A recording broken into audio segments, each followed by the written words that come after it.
Oh, we're in the book of Nehemiah, and we're actually coming very close to the end of the book of Nehemiah. There are a few lessons left.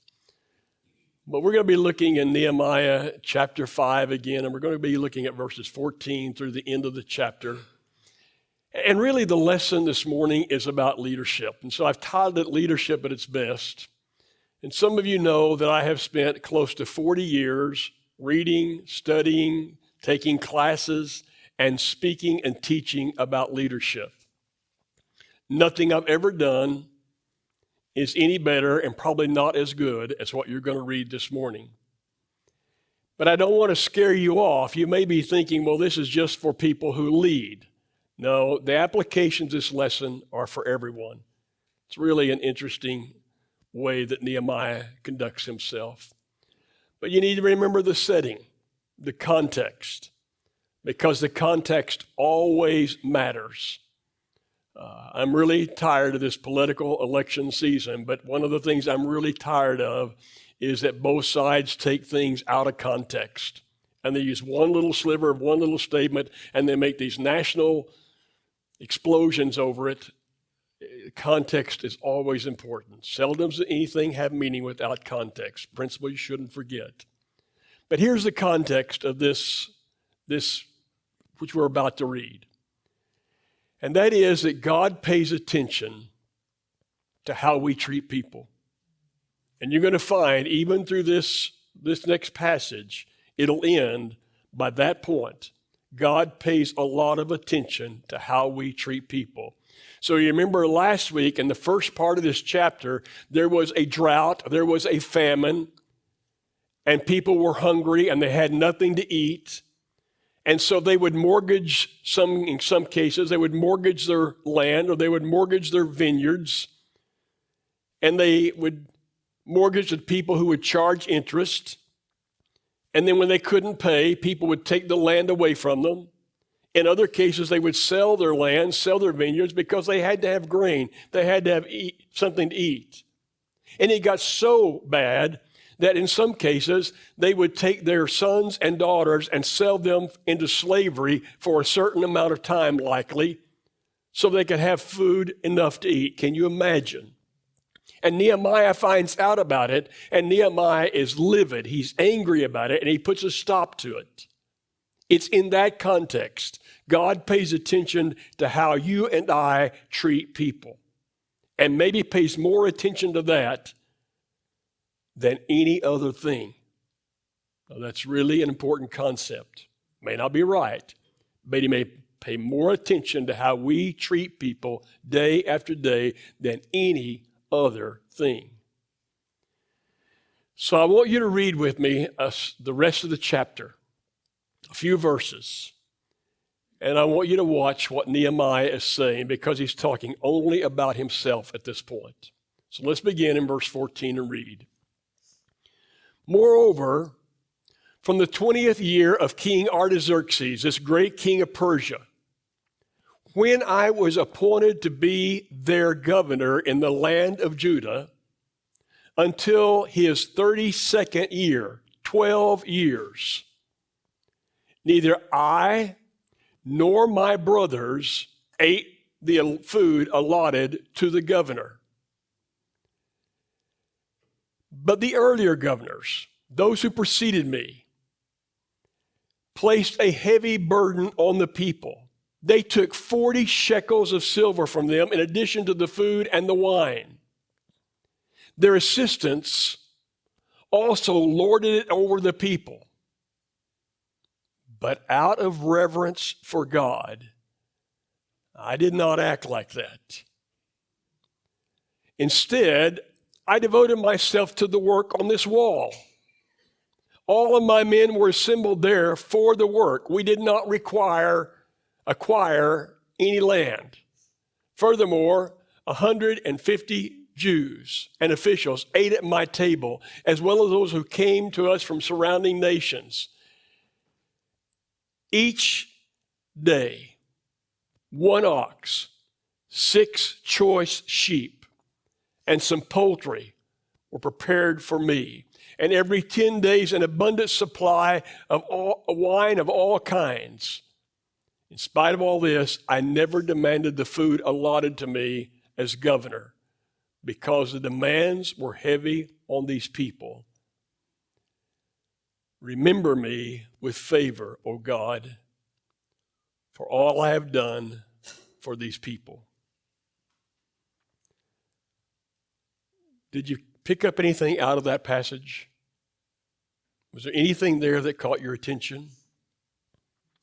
The first thing we see, it's a very simple lesson. It's a very quick lesson, okay? So just stay with it, and I will tell you, I don't have the energy I normally have. It's been a really busy 2 weeks, and Susan and I have been in homecoming activities for 3 days at OC, and prior to that, I had to make a quick trip to Arkansas to make a presentation about an athletic conference, but this lesson's important. So the first thing you notice is this. He gets a new job. He gets a job as a governor. And it's a shocking thing because he was sent back from the palace at Susa, the palace of King Artaxerxes, where he was in a really important position, and he was really close to the king, and he gets sent back to build a wall. That's all he's supposed to do. And you may remember that when the king said, "How long are you going to be gone?" I said a time. But apparently in a short amount of time, the king saw that he was doing such a good job. And the king was so close to him, he just decided, "I'll make you governor." King Artaxerxes of Persia said, "I'll make you governor over this province of Judah." And he was governor for 12 years. He was a leader for 12 years. Not just building the wall, he was governor of the people. But notice how he acted as governor. Number one is this. He did not take benefits at the people's expense. Now we call it, in our modern day vernacular, we call it perks. When you get to a certain level of leadership, you have certain things that kind of go with the job. So there is going to be an election Tuesday. And whoever wins gets free housing in a really nice house. And for 4 years, they will buy no groceries. For 4 years, they will pay no utilities. For 4 years, they will not clean the house. For 4 years, they will not own a car. And I don't know what happens with clothing, but I suspect that is taken care of too. Completely taken care of. I remember when I was a young boy, John F. Kennedy was elected to the White House. And I didn't know any better, but even back then, in the early 60s, I remember that John F. Kennedy said, "I will not take my presidential salary." I think at the time it was $200,000. He said, "I will not take my salary." Now, he and his family were wealthy, but I'm not going to take my salary. And I was so struck by that he wouldn't take his salary. Nehemiah didn't take benefits at the people's expense. What were the benefits? He had an allowance. As governor, he had an allowance for food. He had an allowance for living expense. And the governors that went before him not only had that allowance, I assume that comes from the king, you have a certain kind of allowance, but they would put a tax on the people, and they would say, every family, give me more money. So they would live this luxurious lifestyle as governor. And they had these assistants. And the assistants would go out and lord it over the people. And he said, you know what they're doing? They're making life harder for the people than it should be. They're making life harder for the people than it should be. Now, by the way, there's a little mirror to that in the New Testament with that group of people called the Pharisees, who were segregationists, who thought they were better than everyone else, who thought they had everything right. And Jesus looks at them one day and he says, you make it harder for the people than it's supposed to be. And you make it hard for them to come into the kingdom because of the way you act. And Nehemiah says, I'm not doing any of that kind of stuff. And not only that, he said, I didn't acquire land. I didn't get stuff for myself. And not only that, he said, well, I didn't take the allowance for food as a governor, and I didn't have any tax on people. I still would kill an ox every day. And I would kill 6 choice sheep every single day. And I'd kill a lot of birds of some kind every single day. And I would invite 150 people to my table to eat. And sometimes people would come from foreign nations, and I would invite them to eat. He didn't take benefits at people's expense. How do you think the people felt about him? Just put yourself in the people's place. Watching Nehemiah, the builder and now the governor, how do you think they felt about him? Don't you think they were impressed? Don't you think they liked him? Look at number 2. He worked like they did. We've got a job to do of building a wall. He said, my brothers and I, you know what we did? We went down there and we worked with the people. Now, as the leader, you can sit in some office complex and you can look at a distance at what everybody else is doing. But he said, we didn't do it like that. Now, I don't know what job he did because he had people stationed all around the city, all around the wall. And some were really good at building with stone and some were really good at building with wood. I don't know what his job was. I don't know if he cleared away rubble or I don't know if he just carried water to people. It didn't make any difference. He was just there. And his brothers were there. And he walked around with them every day and he worked with them. And he was authentic and he was real and he didn't act like he was better than everybody else. And what's amazing to me is so few people understand the power of being normal like everybody else and being willing to kind of get out of your high office and come down and be with the people and work like the people and be kind to the people and show them that you're just one of them. There was a moment in time when George W. Bush had an approval rating, I think it was in the 90%. It was like unheard of approval rating. You know when that was? When those Twin Towers fell and he finally got off that airplane that they were just skirting around trying to figure out what to do with him because he'd been in a classroom in Florida talking to some little children.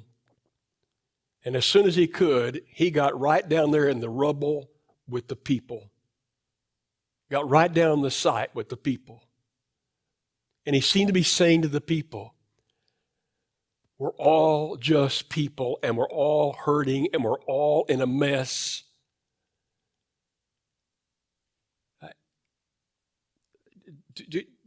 I wish you could just please understand the concept of the New Testament, and apparently the Old Testament too is. Everybody's special.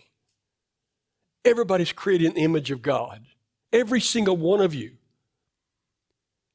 It is created in God's image, and you're so very, very talented, and you're so very, very special.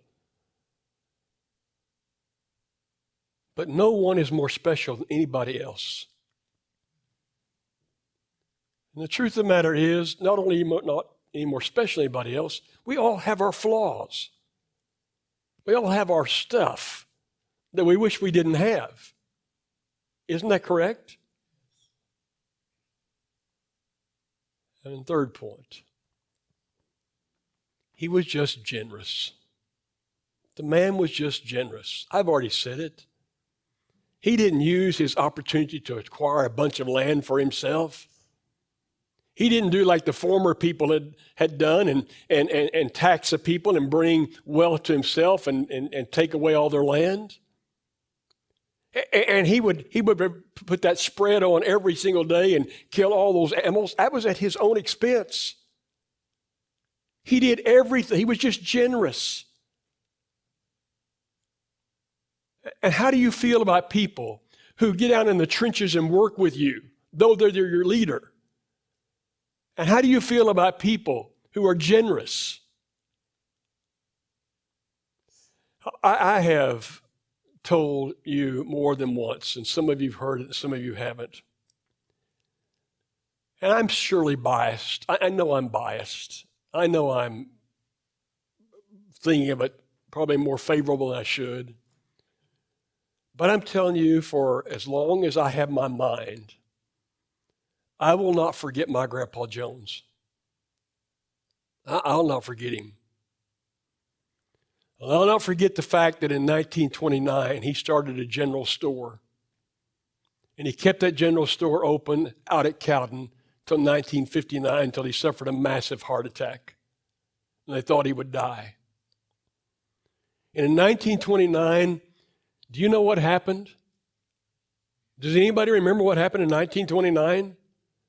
The stock market crash and the greatest depression began that we ever knew.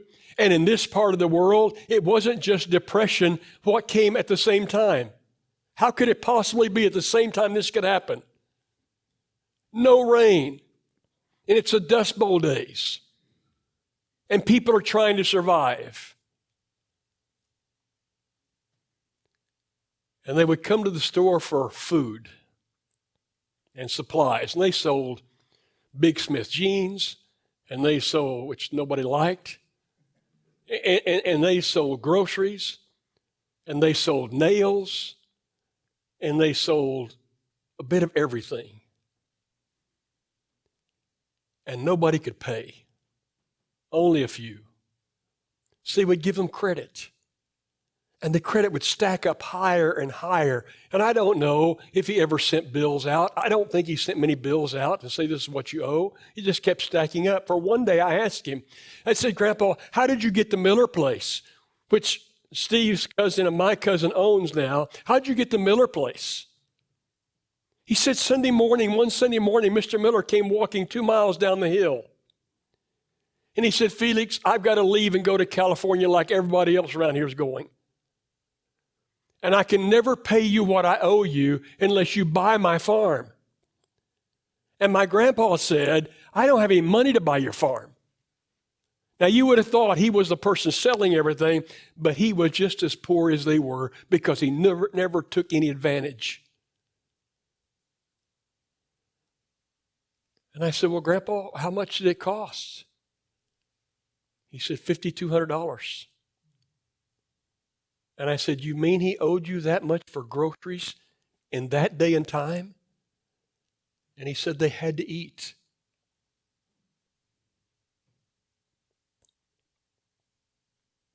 And he worked.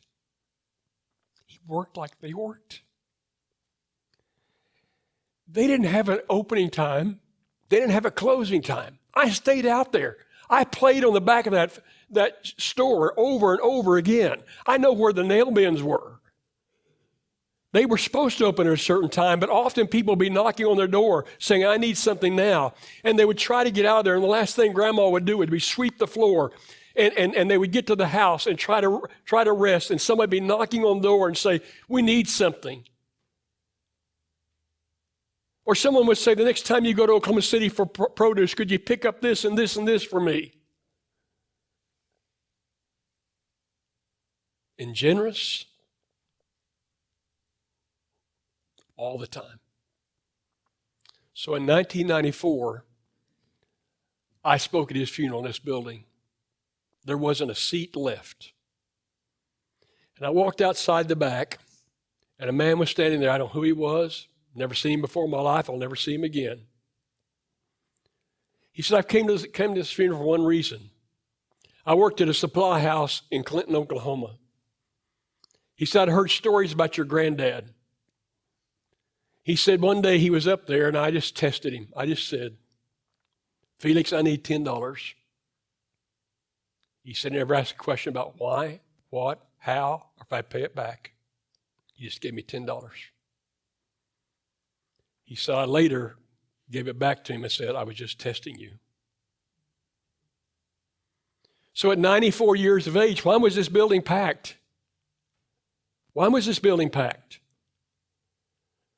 Because when you act like a normal person, and when you get in the trenches and you work like everybody else works, and when you don't take advantage of people when you could take advantage of people, people will follow you anywhere and they will love you for how you're acting.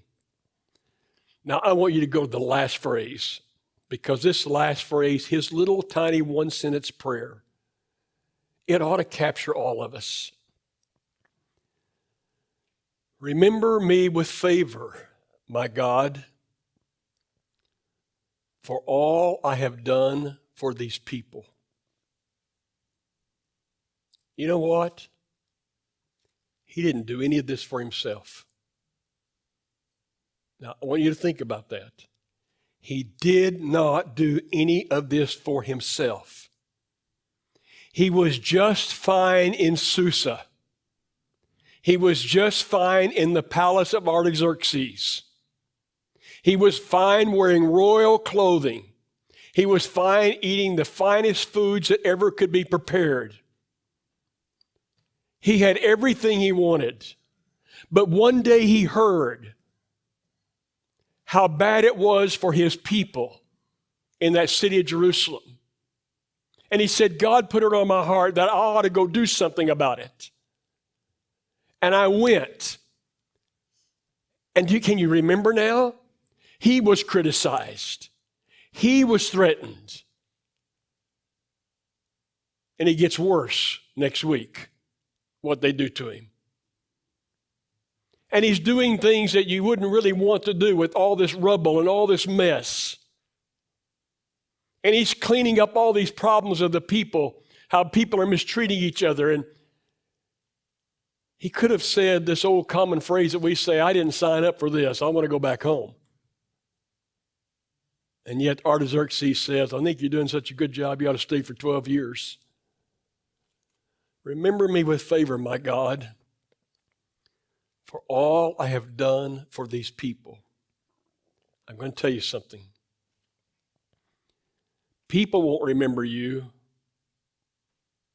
People won't remember you very long anyway, but they'll never remember you for what you accomplished in life in terms of awards and titles. They'll never remember your awards or your titles. Now, Susan and I used to laugh because in Lubbock Christian University, in one place, they would have all the pictures of the presidents. And my picture was up there all that time, and we used to laugh and say, after we're gone, how long do you think they'll know who that is? It's no time. You got a new crop of students every year. And before long, they look at that and say, who's that guy? Nobody remembers. But people will always remember when you treat them really, really well. And when you aren't haughty. And when you are generous. And when people will remember for years and years and years and years. Because those are the things that matter. And now I tell you one more time. God pays a lot of attention to how we treat people. And God knew that he went and did this, not for himself. He didn't go aspiring to be governor. He had no idea he was going to become a governor. He didn't go to get some acclaim. He did it because the people needed help. Remember me, O God, with favor, because what I've done for these people. So you want to go through life and living life well? You treat people really, really well. You just treat people really, really well. And I got a little secret for you. It's not always easy to do. It's not always easy to do. They can aggravate me more than any other thing on the face of the earth. Do you know that? It's people who can aggravate me more than any other thing on the face of the earth. It's people who can disgust me. It's people who can maybe anger me. But that's what they did to Jesus. They criticized everything he did, every turn he made. They kicked, they fussed. They nailed him to a cross. And he almost prayed that prayer. In so many words, he prayed that prayer. Remember me, my God, for what I've done for these people. He did it all for us. What a way to live. What a way to live. Greg Turner was talking, I'm going to quit now, but Greg Turner was talking before we early this morning. He and the two Gregs and I and Burke are always here way early. He was reminding us of Steve Jobs, the founder of Apple, that more wealth than you can imagine, who got that pancreatic cancer and died so very young. And how Steve Jobs said all this stuff. He said, you can wear a Rolex, or you can wear a Timex. They both tell you the same time. You know. There's a lot of stuff in this life that makes no difference, my friends. What does make a difference and what God's going to pay attention to is how you're treating people. Jesus came to this earth and taught us how to do it. And we like in religion to do religious things and think everything is fine. And we go out and mistreat people. Maybe one of the worst things we can do. Maybe one of the worst things we can do. God wants us to treat people well and then honor him. And he wants us to treat people well because we honor him. And there's one little phrase in that story where Nehemiah says, I didn't act like the other governors because of my fear for God, because of my respect for God, because I was God's person. I wasn't a world person. I was God's person.